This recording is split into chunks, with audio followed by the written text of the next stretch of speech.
सिंधी ॿोली जे बाइख्तियार इदारे तरफ़ां सिंधी ॿोली जागरता मुहिम जे सिलसिले में इफ़्तिताही तक़रीब मुनक़िद कई वई। तक़रीब दौरान सिंधी ॿोली जे आयोटा वेबसाइट जो इफ़्तिताह कयो वियो।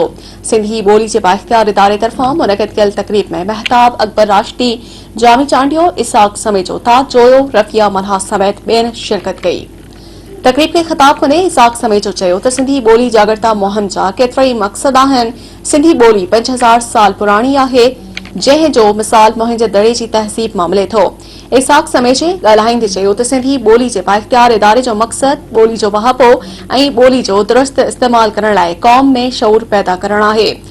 ॿोली जे मरण सां क़ौम मरी वेंदी आहे, उन लाइ ॿोली खे बचाइण लाइ घरनि, ऑफिसनि ऐं ॿियनि हंधनि ते सिंधी ॿोली जो इस्तेमाल करणु घुर्जे।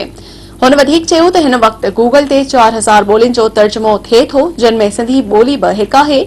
जेकॾहिं अख न खोली त संस्कृत ऐं लातीनी ॿोली जियां ही ॿोली बि ख़तम थी वेंदी।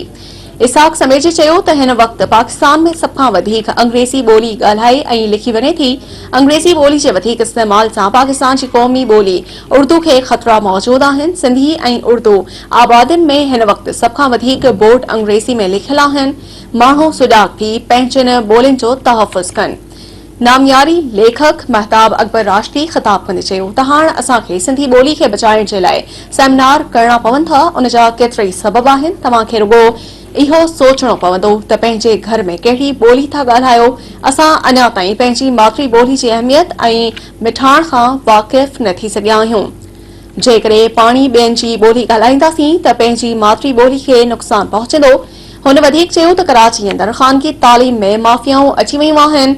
सरकारी स्कूल माज़ूर आहिनि, उस्ताद कॉपी करे आयल आहिनि, स्कूलनि जो ढांचो ख़राब आहे। महताब अकबर राशिदी चयो त प्रिंट ऐं इलेक्ट्रॉनिक मीडिया सां गॾु सोशल मीडिया ते बि ॿोली खे बिगाड़ियो वञे थो। अख़बारनि, टीवी चैनल ऐं सोशल मीडिया ते अखर सही नथा उचारिया वञनि। न्यूज़कास्टर ऐं प्रोग्रामनि जा मेज़बान ज़ात ऐं इलाइक़नि जा नाला दुरुस्त नथा वठी सघनि।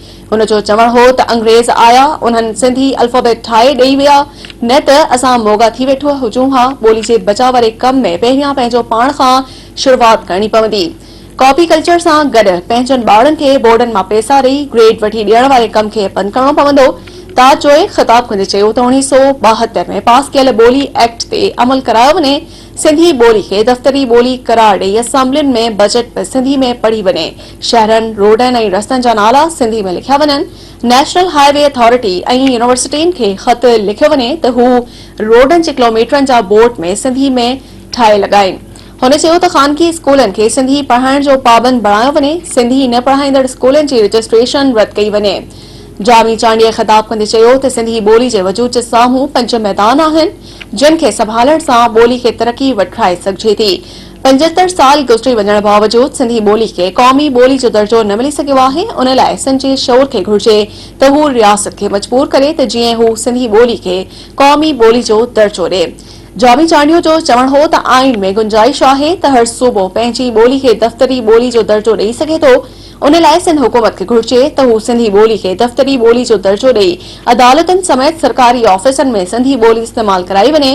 रियासत ऐं हुकूमत जी मुजरमानी ख़ामोशी सबब सिंधी ॿोली खे क़ौमी ॿोली जो दर्जो न मिली सघियो आहे।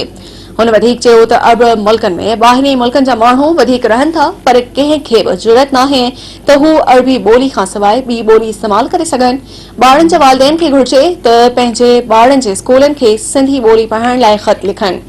डॉक्टर सैयद जाफ़र अहमद ॻाल्हाईंदे चयो त नओं जनम वठंदड़ ॿार जे वजूद में ॿोली समायल हूंदी आहे, छो जो ॿार जे कननि में जॾहिं माउ जो आवाज़ पहुचंदो आहे त उहो आवाज़ माद्री ज़बान जो हूंदो आहे।